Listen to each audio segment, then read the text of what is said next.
kami sudah berdoa. Amin. Ya, Bapak Ibu dan Saudara yang dikasihi oleh Tuhan, tema yang diberikan kepada saya pada minggu pagi hari ini adalah melayani jiwa-jiwa dengan kabar baik. Ini mendorong setiap kita sebagai umat Tuhan, sebagai anak-anak Tuhan, sebagai murid Tuhan untuk digerakkan bersama-sama untuk menjadi penyampai kabar baik, mengabarkan Injil kepada setiap manusia, secara khusus mereka-mereka yang belum pernah mendengarkan kabar baik. Dan saudara, saya mengawali bagian ini dengan mengutip apa yang disampaikan oleh Christopher Wright dalam salah satu bukunya. Beliau adalah seorang teolog perjanjian lama dari Inggris dan dia adalah seorang direktur dari Langham Partner Internasional. Dan satu hal yang sangat menarik yang dia sampaikan, dia katakan begini, tujuan utama gereja adalah menyembah Tuhan, worship God. Tujuan, ya. Sedangkan tugas gereja, tugas utama dari gereja adalah memberitakan Injil, to share the gospel. Sudah kita tahu bahwa di tempat kita ini, di gereja ini, tujuan utama kita hadir adalah untuk menyembah Tuhan, memuliakan Tuhan. Di tempat ini kita memiliki persekutuan antara umat percaya, kita juga mengalami pembinaan iman kita supaya kita makin kuat, makin teguh, tidak mudah diombang-ambingkan oleh angin pengajaran. Tetapi saudara, setelah kita mendapatkan semuanya itu, kita tidak berhenti sampai di sana. Kita punya tugas, yaitu apa? Untuk memberitakan kabar baik ke tempat-tempat lain, ke luar di mana ada orang-orang yang menunggu berita kabar baik itu. Maka saya sependapat dengan apa yang dikatakan oleh Wright, bahwa gereja yang sejati adalah gereja yang memberitakan Injil. Jelas saudara, gereja sejati adalah gereja yang memberitakan Injil. Ketika ada gereja yang tidak memberitakan Injil, gereja itu sudah berada di ambang kematian. Saudara, inilah yang menjadi penting di dalam kehidupan kita sebagai orang-orang percaya. Pertanyaannya adalah mengapa kita harus memberitakan kabar baik? Saya rasa tidak bisa dilepaskan dari perintah Allah. Ini kita kenal dengan istilah amanat agung. Ya, dari Matius pasal 28, saya bacakan ayat 18 sampai 20, demikian firman Tuhan. Kepadaku telah diberikan segala kuasa di surga dan di bumi. Karena itu pergilah, jadikan semua bangsa muridku, dan baptislah mereka di dalam nama Bapa dan Anak dan Roh Kudus. Dan ajarlah mereka melakukan segala sesuatu yang telah kuperintahkan kepadamu. Ketahuilah aku menyertai kamu senantiasa sampai akhir zaman.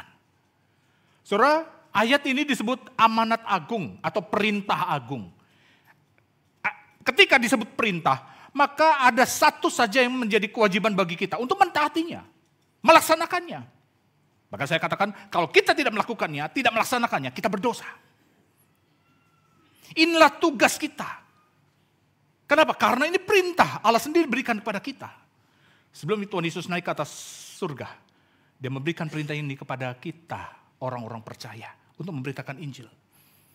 Dan ini selaras dengan apa yang dikatakan oleh Hudson Taylor, seorang misioneri yang luar biasa, yang Tuhan panggil dari Inggris menuju ke daratan Tiongkok untuk memberitakan kabar baik. Dia mengatakan bahwa amanat agung itu bukan sebuah pilihan untuk dipertimbangkan. Tetapi ini sebuah perintah untuk ditaati. Gak ada choice yang lain. Memberitakan Injil adalah salah satu hal yang penting bagi kita. Maka gak ada alasan, oh kalau nanti saya sempat baru saya memberitakan Injil. Oh kalau nanti saya sudah ikut training, pelatihan dan segala macam baru saya nanti memberitakan Injil. Enggak saudara. Siap tidak siap, tahu atau tidak tahu, mampu atau tidak mampu. Memberitakan Injil adalah tugas, perintah yang Tuhan berikan kepada engkau dan kepada saya. Maka saudara, memberitakan kabar baik adalah satu hal yang penting bagi kita orang-orang percaya. Hal yang kedua saudara yang juga sangat menggerakkan kita. Mengapa kita harus memberitakan Injil? Karena ini adalah hati Bapa. Kerinduan Tuhan bagi kita orang-orang percaya. 2 Petrus pasal 3 ayat 9 saya bacakan.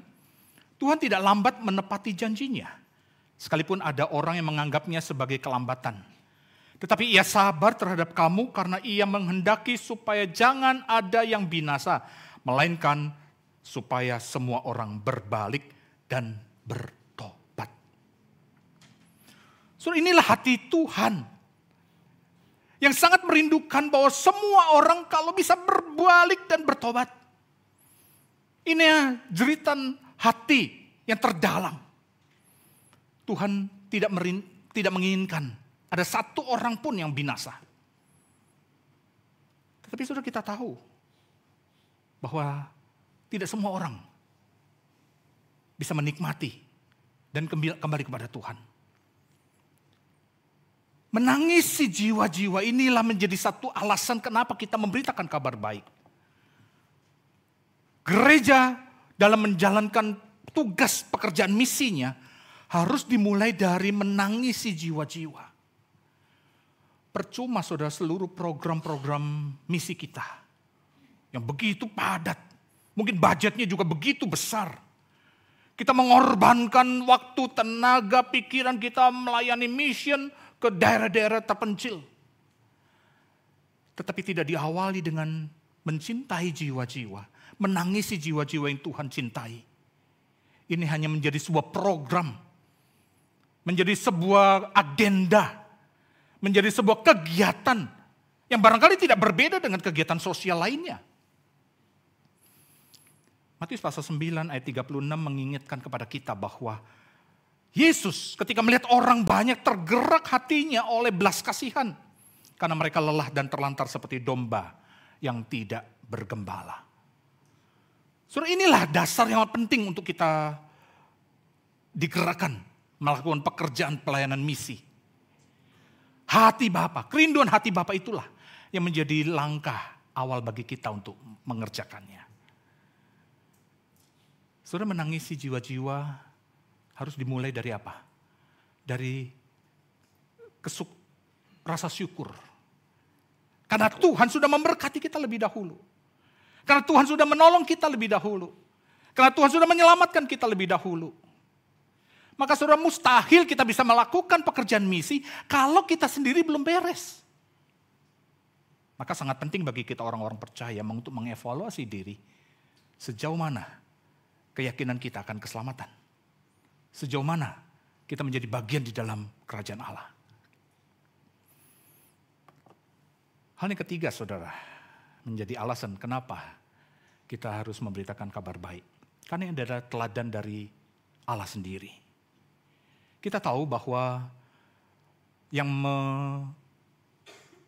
memulai satu pekerjaan pelayanan misi itu bukan dilakukan oleh para rasul-rasul, murid-murid Tuhan Yesus ketika dicatatkan dalam kisah para rasul. Tidak, jauh sebelum itu Allah sudah merencanakan rencana keselamatan. Dan Allah sendiri melakukan tindakan untuk melakukan tindakan misi. Dengan ketika dia mengutus Yesus Kristus dari surga mulia datang ke dunia. Untuk apa? Untuk menyelamatkan kita, orang-orang yang berdosa. Maka ketika Allah sudah menjadi teladan bagi kita untuk melihat karyanya yang luar biasa, karya pekerjaan misi pertama-tama itu, maka kita sebagai orang-orang percaya melanjutkan tongkat estafet dari Allah kepada dunia, yaitu melakukan missio ecclesia. Saudara, kata eklesia ini menarik sekali, mewakili kata gereja, ya. Berasal dari dua kata, ek dan kaleo. Ek itu keluar, kaleo itu dipanggil atau memanggil. Artinya kita sebagai gereja, sejatinya kita adalah orang-orang yang dipanggil keluar. Dari mana? Dari dunia, dipanggil keluar untuk apa? Kembali kepada dunia. Dunia penuh dengan dosa. Dunia penuh dengan kemurkaan Allah.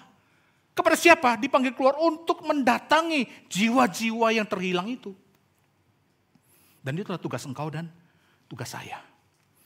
Memberitakan kabar baik Tuhan. Bapak, Ibu, dan saudara yang dikasih oleh Tuhan. Saya yakin dan percaya setiap kita bisa terlibat di dalam segala aspek, bentuk-bentuk kegiatan pelayanan penginjilan.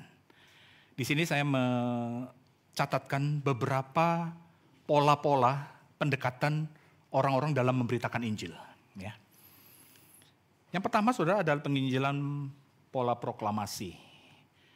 Penginjilan ini modelnya adalah yang biasa dilakukan oleh para rasul pada waktu mereka dipenuhi oleh Roh Kudus. Lalu Rasul Paulus berdiri di ambang serambi Salomo, memberitakan tentang Yesus. Lalu para rasul-rasul juga dengan tidak takut-takut bicara tentang Injil kepada orang-orang banyak itu. Kalau konteks hari ini, mungkin KKR. Ya. Kita mengenal seorang tokoh yang bernama Billy Graham. Seorang yang sangat luar biasa Tuhan pakai. Sejak dari muda hingga sampai usia lanjutnya. Saya lupa usia berapa, 90-an lebih dia sudah. Akhirnya Tuhan panggil. Sampai akhir hayatnya, di dalam pikiran cuma jiwa. Saya beberapa kali mengikuti KKR Billy Graham yang di stadion-stadion, puluhan ribu, ratusan ribu bahkan. Bahkan kalau di paralelkan dengan satelit di seluruh dunia, jutaan orang mendengarkan khotbah yang sangat luar biasa. Khotbah yang sederhana. Khotbah yang mungkin tidak terlalu penuh dengan doktrin-doktrin. Tapi bicara tentang hakikat Injil. Kembalilah kepada Tuhan. Bertobatlah. Dan percayalah pada Yesus. Tapi ribuan orang merespons. Mungkin kalau konteks kita di Indonesia, Pendeta Stephen Tong. Ya, berkhotbah di stadion-stadion, di jalan-jalan. Dan Tuhan pakai dengan luar biasa. Dan banyak tokoh-tokoh pengkhotbah-pengkhotbah KKR. Dan pola ini juga dipakai oleh banyak gereja dalam menjangkau jiwa-jiwa. Ini adalah pola penginjilan proklamasi. Pola yang kedua, saudara, adalah penginjilan secara relasi, yaitu pendekatan secara pribadi melalui persahabatan, ya. Baik dengan teman kerja, teman kantor, teman di sekolah, ya, di kampus, atau bahkan dengan anggota keluarga.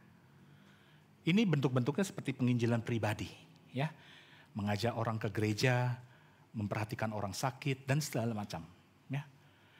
So, saya ingat sekali kalau mengajak orang ke gereja, saya rasa bentuk pelayanan penginjilan yang sangat sederhana, mudah sekali.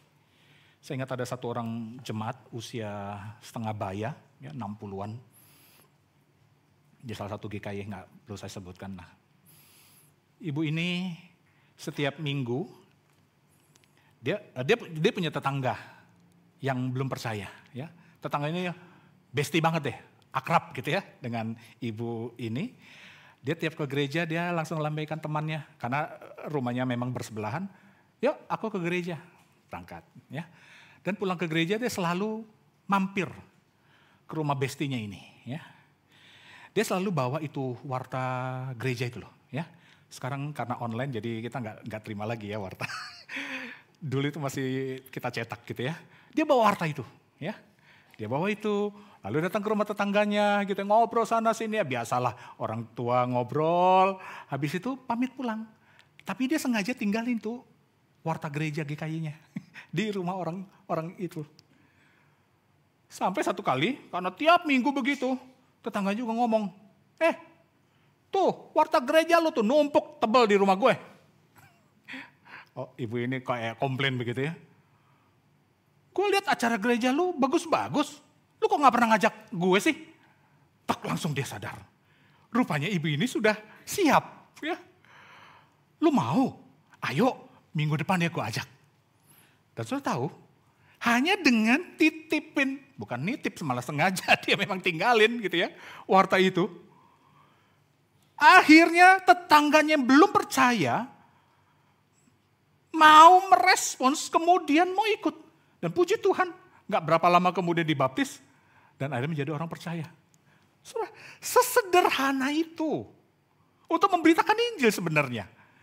Makanya sebenarnya, maaf, kalau kita mengeluh, oh saya gak bisa memberitakan Injil, aduh Pak, mulut saya ini kayak kalau ngomong tentang Yesus tuh kayak ada gemboknya gitu ya, kuncinya entah kemana. Kamu kenal gak nama siapa? Itu tuh nama aduh, Siapa ye? Yesa. Siapa ye? Enggak deh. Kita kayaknya kalau ngomong Yesus gitu, susah banget. Tapi kalau ngomongin tentang politik begitu ya, nggak perlu pelatihan, nggak perlu training, nggak perlu diklat ya. Langsung sejam 2 jam kita bisa enak ngobrol. Lu tahu nggak? Itu kemarin di sono di Jara, itu rumah aktris itu. Ini belakang ini kan banyak cerita itu. Saudara, bicara hal-hal lain kita begitu mudah, tapi begitu bicara tentang iman, kelihatannya kita keluh. Padahal ini adalah bagian yang kita bisa lakukan, saudara. Memberikan perhatian, ya, relasi kepada orang-orang sekitar. Perhatian kepada orang sakit. Saudara, saya mau mendorong sebenarnya. Kalau saudara mendengar ada teman, entah teman kantor, teman dari kampus, yang belum percaya maksud saya ya, yang belum kenal Tuhan, dia sakit. Saya sarankan saudara sempatkan waktu untuk membesuk dia. Khususnya waktu dia di rumah sakit. Ya. Di dalam pengalaman pelayanan saya, saudara, ketika kami mengunjungi pelayanan rumah sakit orang-orang yang bahkan belum percaya pada Tuhan. Lalu ketika saya minta izin, bolehkah saya mendoakan Bapak, Ibu? Tidak pernah saya ditolak, saudara. Tidak pernah saya ditolak. Mereka dengan senang. Kenapa? Karena sejatinya orang lagi sakit, dia minta sembuh. Siapa tahu nih Pak Pendeta mau doain saya sembuh. Oh siapa tahu teman saya doain saya dan saya sembuh. Saudara, ini kesempatan baik. Jadi jangan cuma WA, cepat sembuh ya, begitu ya. Jangan cuma itu. Ya kalau memang tempatnya jauh atau kesulitan ya nggak, oke lah. Ya. Sampaikan dan besuk dia. Dan pada waktu kita besuk, minta izin pada dia. Untuk apa? Berdoa. Biasanya tidak akan ditolak. Ya. Dan pada waktu kita berdoa, sebut nama Tuhan, sebut nama Yesus, dan biarlah dia, Yesus itu bisa menyelamatkan. Bukan cuma fisiknya, sakitnya, tapi juga jiwanya. Sudah cara-cara yang Tuhan bisa berikan kepada kita untuk memberitakan Injil. Ya. Yang ketiga, saudara, jenis penginjilan presensia. Penginjilan ini adalah bentuk kesaksian. Ya. Kita menyaksikan hidup kita melalui pelayanan-pelayanan yang sebenarnya tidak direct ya. Kita melalui berbuat baik, ya, memberi bantuan, kasih makan, ya. Saudara, ini bentuk-bentuk pelayanan yang sebenarnya juga bisa kita kerjakan. Apalagi di waktu-waktu belakangan ini, cukup banyak orang-orang yang sedang kesusahan, ya, dengan kehilangan pekerjaan, di PHK. Mereka mungkin sangat-sangat membutuhkan pertolongan kita. Kehadiran kita orang percaya. Bantuan kita yang mungkin kecil. Ya. Mungkin kita lebihkan bahkan. Ya. Saya selalu ingatkan istri, anak-anak saya, kalau kamu beli ya makanan, gorengan atau apa di pinggir jalan gitu ya. Jangan ditawar lagi. Ya. Itu harga udah mentok itu buat dia. Ya. Kalau perlu lu tambahin. Lu gak minta kembaliannya. Karena bentuk-bentuk kecil kita itu mungkin 1.000, 2.000, 5.000, 10.000 buat kita nggak seberapa. Tapi bagi mereka sangat luar biasa. Dan mereka tahu perbuatan baik kita ini. Mereka tahu siapa kita. Mereka tahu siapa kita. Ya. Ada bentuk penginjilan, bentuk persuasi. Yaitu melalui argumen, logika, debat, dan segala macam. Ini bentuk-bentuk metode apologetika atau debat-debat teologi ya. Cuma hanya saya menyarankan kalau saudara ingin terlibat dalam pelayanan bentuk persuasi seperti ini, harus mempersiapkan diri dengan baik. Karena di dalam pengalaman-pengalaman perdebatan begitu ya, seringkali tidak membuat orang yang kita ajak debat itu kita menangkan. Malah cenderung apa? Tambah kesal, tambah keras, ya, tambah jengkel. Waktu saya lulus, sebelum lulus ya, saya kuliah di UGM, Gajah Mada, Fakultas Filsafat. Saya ikut KKN, ya kuliah kerja nyata 3 bulan di salah satu desa di utara Jogja. Saya satu kelompok dengan satu orang wanita Muslim garis keras. Dia hanya pakai itu tuh, cuma matanya saya pakai cadar full. Ya. Waktu kami KKN di hari pertama itu, dia nggak mau masuk ke dalam rumah di mana kami harusnya tinggal. Karena rumah ini rupanya rumah dari keluarga Katolik. Di temboknya itu ada tanda salib. Ada salib, patung salib begitu. Dia tidak mau masuk. Kita semua bingung kan, kamu mau tinggal di mana? Itu turunin dulu. Lu nginep di rumah orang loh ini. Lu ini tamu loh di sini. Kok tega-teganya lu nyuruh nurunin itu. Tapi puji Tuhan saudara, yang tuan rumahnya ini bapak ini Katolik dan dia mengerti. Dia dengan senang hati, oh nggak apa-apa. Dia turunkan itu Katolik ya. Bahkan semua foto-foto atau lukisan-lukisan apapun yang berbau gereja, dia simpan semuanya supaya si Neng ini bisa masuk gitu ya. Tapi saya udah jengkel pertama ini ya, saya udah jengkel. Ini orang terlaluan banget sih gitu ya. Yang lain Muslim juga nggak ada masalah gitu loh. Dia sendiri gitu loh. Lalu dalam satu kesempatan kita sempat, ya maaf berdebat sih ya. Dia seperti kayak ngeledek gitu, ngeledekin ajaran kita gereja gitu ya. Orang Kristen tuh kok percaya sama 3 Tuhan ya katanya. Saya digituin, saya lagi mikir gimana nih ya untuk ngomong. Kalau saya ajarin doktrin segala macam, belum tentu dia juga ngerti. Saya langsung bilang gini aja, sorry, yang kamu tanya itu seperti pelajaran matematika tingkat SMA. Kamu bicara tentang sin, kosinus, tangen, kalkulus ya. Padahal kamu tingkat SD aja belum lulus. 1 tambah 1 aja kamu belum belajar. Jadi kamu kalau mau nanya untuk mendapat jawaban tentang pertanyaan kamu tadi, kamu harus melangkah pertama dulu. Yaitu kamu buka hatimu, percaya pada Yesus Kristus sebagai Tuhan dan Juru Selamat kamu, lalu kamu baru bisa mengerti apa yang kamu tanya itu. Marah dia sama saya. Sekalian dah saya injilin gitu ya. Saudara, perdebatan tidak akan pernah membuat orang itu cenderung berubah. Malah kadang-kadang makin keras. Maka saya himbau kita lebih baik jangan terlibat atau tidak terlalu masuk ke sini kalau kita tidak betul-betul serius atau punya panggilan untuk hal-hal semacam ini. Hal yang kelima saudara, yaitu penginjilan kontekstual. Penginjilan melalui pendekatan budaya, ya, pelayanan melalui bahasa suku. Ini biasanya dikerjakan oleh para misioneri-misioneri yang melayani di suku-suku terabaikan begitu ya, di mana mungkin belum ada orang percaya di situ. Biasanya para misioneri ini melalui pendekatan budaya ya. Tapi kita juga bisa melakukan pelayanan penginjilan kontekstual untuk modern, zaman modern kita hari ini. Sosmed kita saudara, ya. Facebook kita, Instagram kita. Ya. Jangan isinya TikTok kita itu joget-joget gitu ya. Isinya itu apa? Lucu-lucu dan segala macam foto-foto makanan kita. Saudara, kita pakai sosial media kita untuk hal-hal yang baik. Nggak masalah ya, kita share untuk foto-foto itu nggak ada masalah untuk sosialisasi kita. Tetapi jangan lupa, kita bisa manfaatkan sosial media kita untuk penginjilan. Kita bersyukur sekarang hari ini begitu banyak kita membagikan video-video pendek, pengkhotbah-pengkhotbah yang baik gitu ya. Yang bicara tentang Injil. Kita bisa pakai itu ya.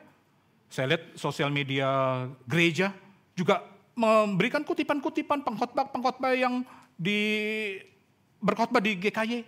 Kita bisa share ke teman-teman kita, ke kelompok-kelompok kita. Itu pola atau cara kita bisa membagikan Injil kepada orang-orang lain. Artinya apa saudara? Tidak ada hal yang membuat kita beralasan untuk mengatakan saya tidak terlibat dalam pemberitaan Injil. Karena terlalu banyak cara untuk kita bisa melakukannya. Saya akan masuk pada bagian selanjutnya terkait dengan metode penginjilan. Kalau tadi bicara mengenai pendekatan orang-orang bagaimana memberitakan Injil adalah sekarang metode penginjilan. Ada banyak sekali metode penginjilan khususnya pengabaran Injil secara pribadi. Yang paling populer yaitu metode II ya, Evangelical Explosion yang dipelopori oleh James Kennedy di Amerika Serikat dan pola ini kemudian menyebar ke seluruh dunia termasuk di Indonesia ya. Rekan kita Bapak Lukas Tandajaya, ketua dari Indonesia dan sudah memberkati begitu banyak gereja. Dan saya akui memang pola II ini adalah satu pola yang paling lengkap menurut saya dari begitu banyak pola-pola penginjilan yang ada. sistematis, ya. Semua alat-alat peraganya itu lengkap sekali. Sangat-sangat luar biasa. Hanya harus diakui memang pola ini dianggap berat oleh sebagian orang karena durasinya cukup panjang untuk mengikuti diklat ini, ya, sekitar 15 sesi, ya. Itu baru sesi utamanya, belum pendahuluan dan penutupnya. Lalu banyak hafalan yang harus kita hafal, ya, untuk model-model yang usia-usia 40 ke atas gitu ya, rada mabok untuk ngapalinnya gitu ya. Maka begitu banyak orang, aduh kalau pola EE ini berat. Tapi kita bersyukur GKY bukan cuma hampir banyak seluruh GKY ini sudah melakukan pelatihan II, ya. Bahkan di beberapa GKY kami tahu sudah menjadi pelatih, ya, sudah menjadi trainer EI. Ya. Yang kedua saudara, yaitu metode pola penginjilan 4 hukum rohani. Yang ini dikembangkan oleh LPMI, Lembaga Pelayanan Mahasiswa Indonesia. Intinya sederhana memang, ini pola pelayanan atau pola penginjilan yang sangat sederhana, yaitu 4 hukum rohani. Yang pertama, Tuhan itu mengasihi manusia. Yang kedua, manusia itu berdosa dan terpisah dari Tuhan. Yang ketiga, Yesus Kristus adalah jalan keselamatan. Dan keempat, bertobatlah dan menerima Yesus sebagai Tuhan dan Juru Selamat. Ini memang salah satu pola penginjilan yang sederhana dan ini memang sudah begitu banyak berhasil untuk menjangkau khususnya para mahasiswa-mahasiswa. Ya. Selanjutnya saudara, yaitu metode MIP, mengabarkan Injil secara pribadi. Ini dikembangkan oleh D.W. Ellis. Ya. Prinsip dari MIP ini adalah tiap orang itu berbeda, maka tidak ada satu metode yang sama untuk semua orang. Ini filosofi dari metode penginjilan mereka. Sehingga memang ada banyak pilihan dan mereka harus mempelajari semuanya. Di satu sisi memang betul, kami setuju bahwa tiap orang punya konteks berbeda dan tentu pendekatannya pasti akan berbeda. Ya. Hanya masalahnya ketika kita mempelajari semuanya, ini menjadi berat, menjadi beban buat kita, gitu ya.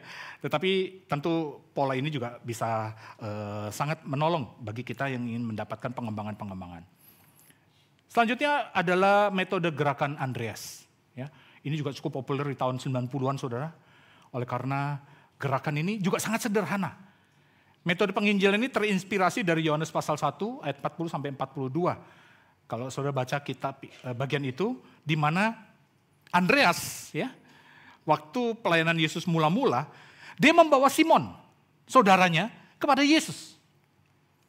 Nah, pada waktu Simon berjumpa dengan Yesus dan ketemu dengan Yesus, kemudian Simon langsung menjadi murid Yesus dan mengikuti Yesus kemanapun melayani. Jadi gerakan Andreas ini menjadi gerakan waktu itu cukup besar untuk mengajak orang, ayo ajak jiwa baru. Ya. Kamu mungkin gak bisa bicara tentang bagaimana menginjili secara pribadi, tapi bawa orang itu ke gereja, bawa orang itu ke seminar, bawa orang itu kegiatan-kegiatan gereja, dan biarlah orang yang lebih kompeten mungkin untuk menyampaikan kepada orang ini. Ini adalah gerakan Andreas yang juga bisa menjadi salah satu pola pendekatan kita. Lalu ada metode PI 5 jari, ya, seperti ini, yang nanti akan saya sharingkan lebih lanjut. Ini ada yang direkomendasikan oleh Sinode GKI. Dan sebenarnya masih banyak metode-metode yang lain dalam pola penginjilan di seluruh dunia, termasuk di Indonesia. Ada buku tanpa kata, ya, bukunya kosong, gak ada kata-kata sama sekali, tapi ada 5 warna di dalamnya. Dan ini bisa menjadi pola penginjilan dan seterusnya. Nah, saudara, kita akan masuk pada metode yang dikerjakan oleh Sinode GKI selama ini, yaitu pengabaran Injil 5 jari. Saudara, apa itu? Ya. Sinode mengambil keputusan bahwa pola ini menjadi pola yang kita bisa terapkan, karena ini adalah pola yang sangat logis, sistematis, ya, praktis, sangat efektif. Kami sudah mengkaji banyak pola-pola, metode-metode penginjilan. Penginjilan 5 jari ini menjadi salah satu bagian yang sangat menarik. Gampang, mudah, semua usia bisa lakukan. Dan mendapatkan metode penginjil 5 jari juga sangat-sangat sederhana. Nggak banyak ngafalin. Ya.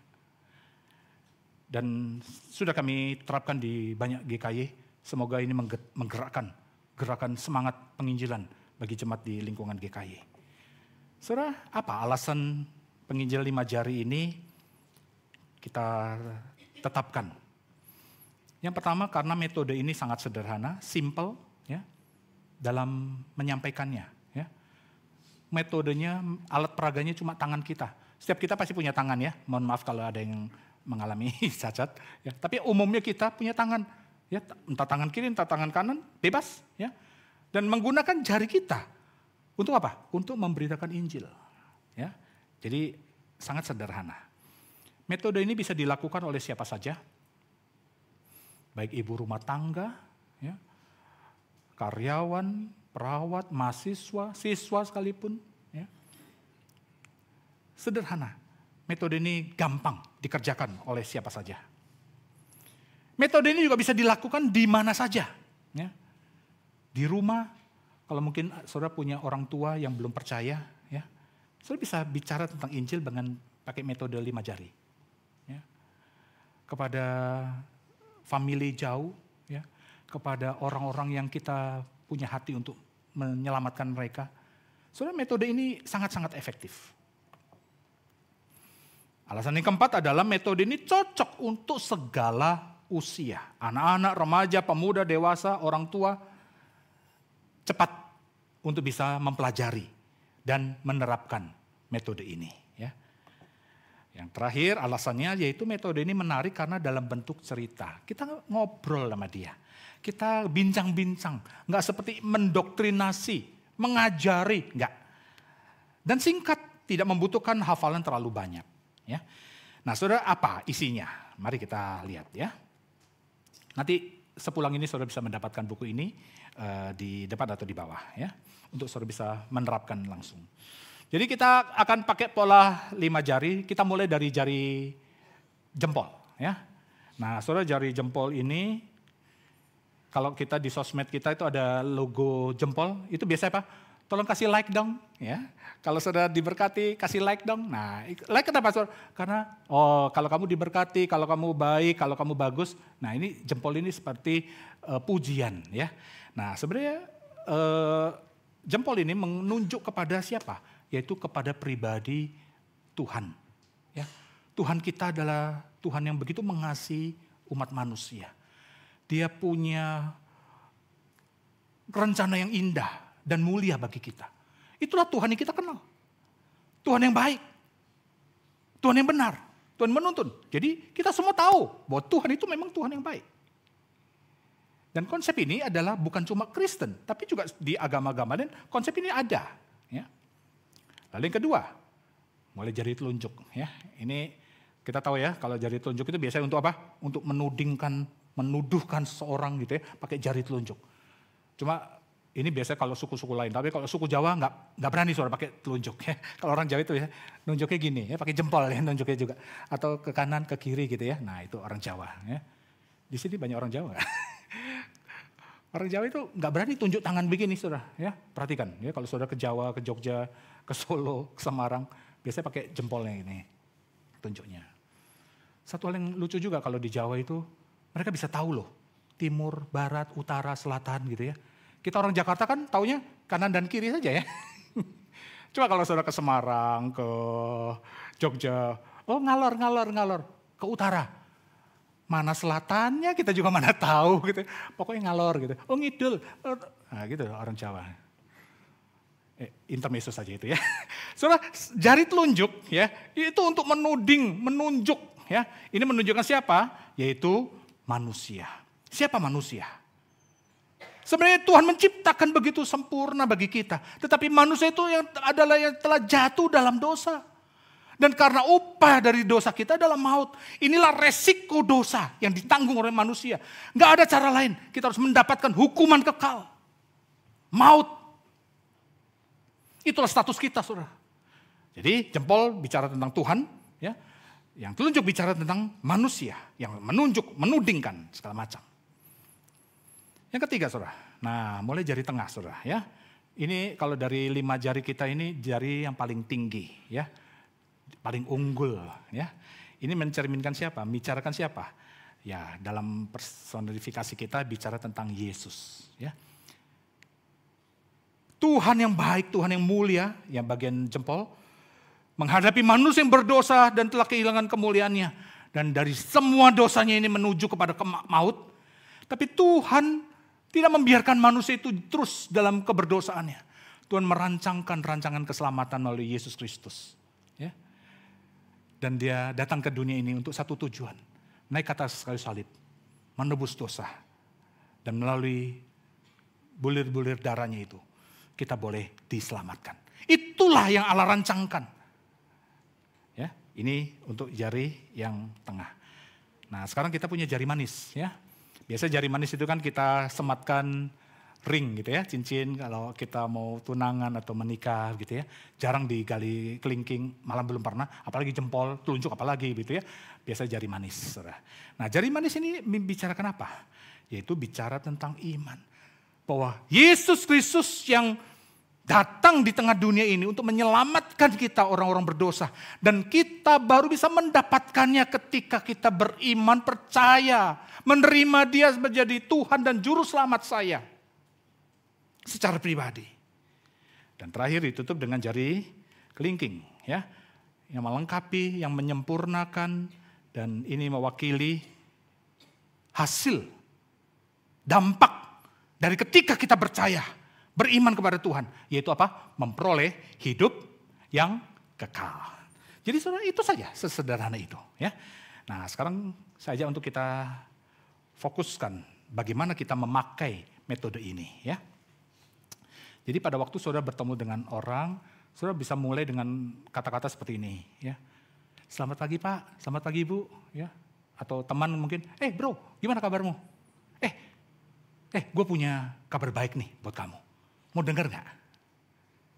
Nah, saudara bisa memulai memancing dengan kata-kata. Mau dengar gak sebuah kabar baik yang saya mau sampaikan? Apa itu? Nah, nih ya. Nih, lihat jari gue. Jempol, ya. Tuhan itu baik loh. Ya, Tuhan itu baik. Dia begitu mengasihi kita, ya. Tapi siapa kita, ya? Manusia berdosa, ya. Kamu berdosa, aku juga berdosa, ya. Dan kita dari dosa ini gak ada cara lain. Akhirnya kita bersama-sama menuju ke neraka. Tapi kita bersyukur. Ada Sang Penyelamat, yaitu Yesus Kristus. Dialah satu-satunya jalan. Kita terima dengan percaya melalui mulut dan menerima di dalam hati, maka kita diselamatkan. Ya. Caranya bagaimana? Terima dengan iman. Hanya dengan iman saja. Ya, percaya. Maka kalau kamu sudah mendapatkannya, kamu akan memperoleh hidup yang kekal. Sudah? Itu saja, selesai. Baru kemudian kalau dia buka hati percaya, kita doakan dia. Oke? Mau coba saudara? Yuk, saya mengajak kita untuk belajar sama-sama ngapal ya. Oke? Jadi jempol apa? Apa? Tuhan, sorry. Salah pencet. Tuhan itu baik. Lalu yang kedua, jari telunjuk apa? Semua manusia telah berdosa. Jari tengah, Yesus satu-satunya jalan menuju kepada keselamatan. Lalu jari manis apa? Hanya dengan iman. Lalu yang jari kelingking apa? Hidup yang kekal. Luar biasa kalian, ya. Tepuk tangan buat kalian semua. Sesederhana itulah pola penginjilan dengan 5 jari, ya. Dan buku ini nanti saudara bisa dapatkan untuk diingatkan kembali, ya. Nggak perlu banyak menghafal, saudara, ya. Cukup jarimu ini aja manfaatin, ya. Kemana-mana kamu ngomong begitu, ya. Kemana-mana kamu ngomong begitu, ya. Lalu orang itu kita injili, kita jangkau mereka, ya. Nah, saudara, maka setelah saudara mendapatkan motivasi ini, tidak ada cara lain. Mulailah memberitakan kabar baik. Dan jangan tunda-tunda lagi. Kapan waktunya? Sekarang. So, saya tutup khotbah ini dengan satu kesaksian hidup saya. Ya, dalam pengalaman-pengalaman memberitakan kabar baik. Saudara, saya bicara tentang bagaimana pengalaman saya memberitakan Injil kepada anggota keluarga saya sendiri. Saya dibesarkan dari keluarga yang belum percaya pada Tuhan. Papa dan mama saya, sampai saya lulus sekolah teologi ya, sampai saya menjadi seorang hamba Tuhan. Waktu lulus sekolah teologi saya melayani di GKI Greenfield, saudara, tahun 95 itu. Ya. Tapi papa mama saya belum percaya pada Tuhan. Dan ini adalah salah satu pergumulan saya yang sangat serius. Saya sudah begitu banyak memberitakan Injil kepada orang-orang lain dan memenangkan mereka. Tapi papa mama saya belum diselamatkan. Belasan tahun lamanya saya berdoa untuk mereka. Belasan tahun saya menangisi mereka. Makanya saya bisa mengerti kalau Bapak Ibu di sini menjangkau orang tua sendiri itu nggak gampang. Ya. Lu siapa? Lu sekia? Ya. Kita seperti disepelekan sama orang tua kita kalau ngomong tentang Injil. Ya. Dan itu saya alami. Sampai saudara pada waktu saya melayani di Greenfield, 96 itu, tahun 96, GKY Greenfield Komisi Wanita menyelenggarakan satu acara KKR, ya, kebangunan rohani untuk menjangkau kaum ibu. Ya. Yaitu caranya begini, booking satu restoran. Saya sampai hari ini gak bisa lupa, restoran itu Tohli namanya, ya, di lantai 5 Mall Citraland. Lantai 5, paling atas. Sekarang Tohlinya entah kemana ya, susah dilacak lah gitu. Tapi dulu itu restoran paling terkenal karena makanannya enak ya. Jadi membooking satu restoran ya, makan meja 10 macam begitu. Lalu ibu-ibu KW biasanya bikin tiket ya, buat tiket untuk dijual ya. Jadi jemaat membawa jiwa baru. Satu ibu bawa satu orang ya, dijual. Lalu dihimbau untuk beli 2 tiket. Satu untuk diri sendiri, ya diri sendiri bayar, lalu yang kedua bayarin temennya, gitu ya, orang yang mau diajak. Saudara, waktu mendengar ada acara komisi wanita ini, langsung saya kepikir mama. Ini kesempatan baik untuk menjangkau mama. Langsung saya beli 2 tiket, saudara. Satu untuk saya, satu untuk mama. Setelah saya punya tiket, saya mulai mikir, sekarang gimana nih bawa mama? Karena saudara, mama saya itu keras sekali. Saya berulang-ulang kali, Ma, ada acara bagus loh di gereja. Belum dijawab yuk. Klok, telepon ditutup. Ya, itu mama saya. Pokoknya kalau ngomong gereja, ngomong Yesus, ngomongin pokoknya rohani-rohani, dia langsung tutup itu telepon. Kalau saya ketemu langsung begitu, dia langsung lawyer pergi. Dia gak mau. Saya udah tahu sifat mama. Papa juga sama. Ya. Jadi waktu saya udah terima 2 tiket ini saya bingung. Sekarang gimana saya mau ajak mereka. Ya. Akhirnya Tuhan kasih hikmat kepada saya. Saya pakai strategi, ya, saya ajak mama bukan ikut KKR. Saya bilang, Mah, tak telepon mama ya, Mah, ada acara makan-makan, saya bilang gitu. Saya bilang makan-makan, ya, Mah, acara makan-makan, makan meja 10 macam, hauce semuanya. Saudara, mama-mama diajak makan, apalagi sama anaknya, langsung jawab, kapan? Begitu saya tahu dia bilang kapan, kena sudah si mama ya. Tak sebutin tanggal segini, jam segini, pokoknya tenang, mama siap-siap aja, nanti tak jemput. Ya. Singkat cerita, hari H saya jemput mama, lalu saya antar ke Tohli. Ya. Nah saudara, di restoran Tohli itu kan biasa kalau komisi wanita itu kan ada penyambut tamunya. Ya. Kayak di gereja ada penyambut tamunya. Dan itu kayak udah seragam nasional GKY, baju putih, rok hitam, ada kembang di sini. Itu udah terkenal sekali gitu ya. Mama saya begitu lihat baju hitam, baju putih, rok hitam, ada kembang. Langsung, acara gereja ya? Mangan. Saya sama mama itu pakai bahasa Jawa. Cuma mangan toh, ayo cuma makan doang. Ayolah. Awas ya macam-macam. Saya udah diancam sama mama. Udah sudah, akhirnya masuk dalam gitu ya. Mama duduk di salah satu meja, hampir paling belakang begitu. Saya nggak sampai di sana untuk menyusun strategi. Saya sengaja pilih 2 ibu di GKY Greenfield, komisi wanita. Saya pilih 2 ibu yang paling bawel, yang paling cerewet. Saya pilih 2 ibu ini untuk apa? Saya bilang tolong temenin mama saya. Saya manfaatkan kebawelannya, saya manfaatkan kecerewetannya untuk temenin mama. Karena mama itu pasti sendirian kikuk dia. Ya, namanya juga orang jarang bergaul gitu ya, apalagi teman gereja. Dia pasti takut. Nah ibu ini langsung saya kasih kode, nih mama gua ya. Langsung dia menjalankan tugas dengan baik. Yang satu duduk di kanan, yang satu duduk di kiri. Dua ibu ini langsung menjalankan tugas dengan baik. Halo tante, apa kabar? Tinggal di mana? Bla bla bla bla. Itu stereo tuh kanan kiri. Mama saya cuma tengok kanan tengok kiri. Ngomong terus ini dua ibu. Dan betul memang berhasil. Ya, hanya hitungan 5-10 menit mama saya cair. Langsung ngobrol sama dua ibu ini. Makanan satu datang, makanan dua datang. Terus sampai makanan 10. Wah mama udah kenyang, udah ngobrol panjang lebar. Terus kucuk naik liturgisnya. Gitu ya. Mau mulai acara, ya kan? Makan udah selesai. Langsung mama nyari saya, mana nih hari ini? Mana hari ini? Katanya cuma makan doang ya. Ayo pulang, ayo pulang. Saya bilang, Ma, ini semua nggak ada yang pulang. Malu kalau kita pulang duluan. Mama sudah empat deh. Udah terpaksa dia, awas kamu di rumah nanti. Dia udah merasa dijebak sama saya gitu ya.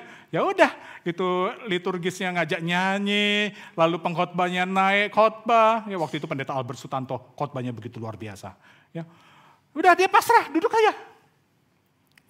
Sampai selesai berkhotbah, Pendeta Albertan, kemudian altar call. Ya, biasa kalau KKR kan altar call. Siapa di sini yang baru mendengar Yesus, mendengarkan firman Tuhan, lalu mengambil keputusan percaya pada Yesus? Angkat tangannya. Wah, si ibu angkat tangan, ibu yang lain angkat tangan. Mama saya cuma gini doang. Gitu ya, ngeliatin kanan kiri gitu ya. Pak Albert lagi, siapa lagi yang tadi mau bertobat angkat tangan? Oh, ada lagi angkat tangan. Mama saya tetap segini gitu ya. Dalam hati saya jujur hari itu saya nggak lihat ibu-ibu yang lain. Saya cuma ngeliat mama terus gitu ya. Ini kapan ini mau ambil keputusan nih? Sampai saya pikir, gagal lagi deh gitu ya. Gagal lagi sudah. Sampai terakhir waktu itu Pak Albert mengatakan, ini panggilan terakhir. Ya. Siapa yang mau ngambil keputusan, mau percaya pada Yesus, angkat tangannya. Tiba-tiba mama saya gini. Gitu ya. Itu sepersekian detik itu. Set gitu ya. Tapi saya sempat lihat. Puji Tuhan. Ini kali pertama mama respon akan firman Tuhan. Cuma saudara tahu kan, kalau angkat tangan di KKR gini kan kadang-kadang cuma ikut-ikutan juga. Kita nggak tahu bisa pasti nih, orang ini serius atau enggak gitu ya. Jangan-jangan angkat tangan cuma ikut, ibu-ibu yang lain angkat tangan. Ntar gue pulang ditagih duitnya lagi gitu, kalau nggak angkat tangan. Jadi mama saya angkat tangan. Lalu Pak Albert mengatakan, tadi yang angkat tangan maju ke depan, saya mau berdoa untuk kalian. Maju semua, termasuk mama saya maju. Dan disinilah saya menyaksikan pekerjaan Tuhan. Di tengah-tengah ibu-ibu yang begitu banyak maju ke depan, didoakan oleh hambanya. Saya melihat dengan mata kepala saya sendiri. Mama saya berurai air mata. Selama didoakan itu dia pukul-pukul dadanya. Tuhan Yesus ampuni saya, Yesus ampuni saya. Dia berteriak di hadapan Tuhan. Belasan tahun momen ini saya tunggu saudara. Dan hari itu saya lihat dengan mata kepala saya sendiri. Mama saya bertobat. Jujur, gak ada kegembiraan lain di hati saya. Ketika melihat mama saya yang saya cintai bertobat. Pulang, saya anterin juga mama. Di mobil itu kami diam-diaman. Saya juga jujur malu juga gitu ya. Aduh, gue cipoin mama gue sendiri nih. Ya saya cuma nyetir pulang, mama juga diem. Saya juga gak mau ganggu mama, udah. Sampai ke rumah, lalu mama bilang, udah kamu pulang aja. Gitu ya. Sudah selama pulang, saya langsung mengontak satu rekan. Karena rumah mama saya itu kan di Ancol Barat. Kalau harus ke Greenfield, lumayan jauh ya untuk follow up-nya. Jadi saya langsung kontak salah satu rekan penginjil Josephine, saya sampai hari ini gak lupa. Di Mangga Besar ya, karena cukup dekat rumah mama dengan Mangga Besar. Untuk apa?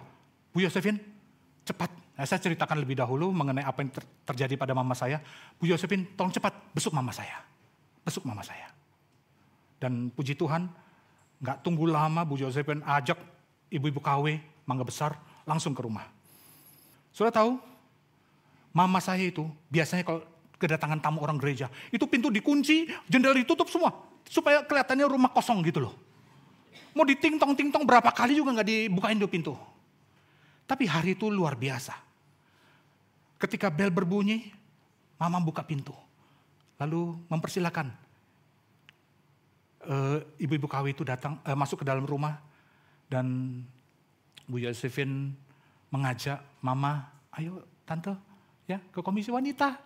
Hari Jumat jam segini disebutin begitu ya. Jemput ya. Mau. Iya. Ini belum pernah terjadi saudara.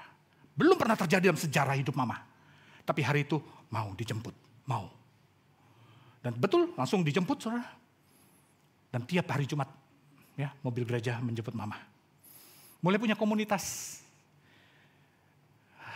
Desember 97 ya. Mama dibaptis.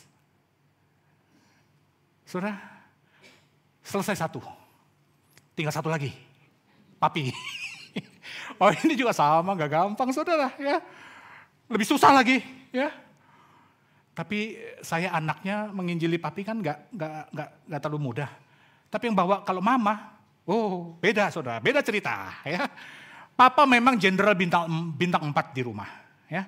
Tapi mama itu jenderal bintang 7. Lebih tinggi berapa tingkat gitu ya. Pi, terno aku. Maksudnya antar aku gitu ya ke gereja.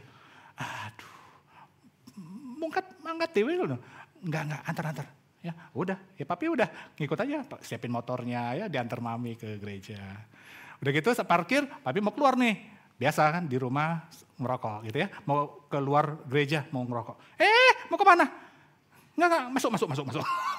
Ini kalau udah perintah atasan ngikut nih papa. Ya. Udah ngikut.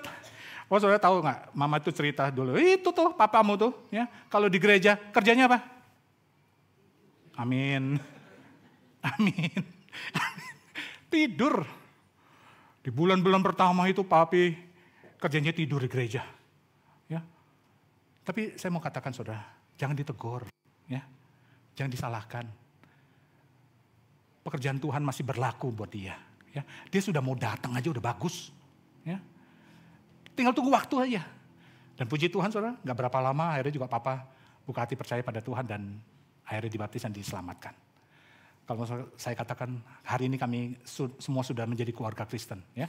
Semua anak papa sudah percaya, semua cucu-cucu juga semua sudah percaya. Ya. Bapak ibu dan saudara yang dikasih oleh Tuhan. Apa yang mau saya katakan dengan kesaksian ini? Pikirkan jiwa dan tangisi mereka. Mungkin saya nggak bicara saudara melayani jiwa-jiwa di Papua, di Tiongkok sana. Nggak. Jangan dulu deh, ya jangan yang jauh-jauh. Pikirkan di mana suamimu hari ini. Hai istri-istri. Ya. Kalau suamimu hari ini ada di sebelahmu, beribadah bersama-sama, puji Tuhan. Kalian sudah menjadi keluarga Kristen. Tapi kalau hari ini suamimu masih di rumah, baru tadi malam nonton bola, ya, nggak habis-habis, ya, jam 4, jam 5 baru tidur, dan dia masih molor jam segini, ya.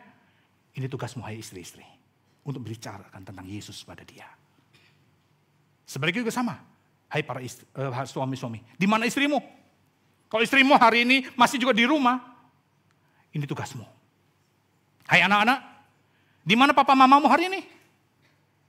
Kalau papamu hari ini, papa mamamu masih di Medan sana, di Kuntian sana, ya, di Jambi sana, di Palembang sana, yang masih hidup dengan tradisi nenek moyangnya, menyembah kepada nenek moyang. Ini tugasmu para anak-anak untuk menjangkau mereka. Doakan mereka, tangisi mereka. Saya nggak janji waktunya cepat memang. Mungkin butuh belasan tahun, tapi setia. Dan percayalah sama saya. Ketika engkau sungguh-sungguh merindukan orang yang kau cintai itu percaya pada Tuhan. Akan datang waktunya. Dan kamu akan dihiburkan, dipuaskan. Karena melihat orang yang kau cintai percaya kepada Tuhan. Amin saudara. Biarlah kita masing-masing menjalankan peranan kita. Beritakan kabar baik kepada jiwa-jiwa yang membutuhkan berita keselamatan itu. Amin. Mari kita tunduk kepala, kita masuk dalam doa. Sekali lagi mohon dengan hormat Pendeta Martin untuk memimpin kita dalam doa untuk firman Tuhan.